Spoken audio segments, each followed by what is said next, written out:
અનુભવ થાય છે જ, પણ હું મેલડી તો બેઠી બેઠી જોતી હોય દુનિયામાં બધી વાતો આ બધી વાતો આમ થાય તેમ થાય, કશું ના થાય. જોવું હોય ને તો મને એક વાત સાંભળવી પડે. હું મેલડી છું, મને જોવી હોય અસલ મેલડી જોવી હોય ક્યાં છે તો અમરતની મેલડીનો સંગ કરવો પડે કે મેલડી ક્યાં છે. મારા અસલ રૂપમાં દર્શન ના આલું તો બધી મારા અવતારમાં ખોટ પડે. હું મેલડી છું. મેલડી તો બધે બેઠી છે, 1000 જગ્યાએ બેઠી છે.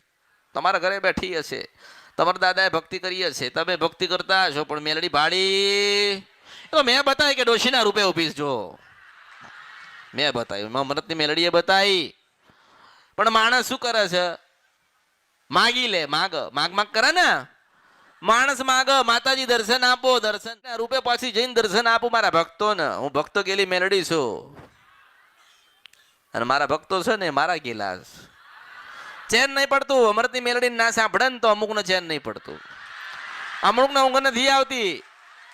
છેલ્લે છેલ્લે તો જોઈને જ મને સાંભળીને જ ઊંઘવાનું.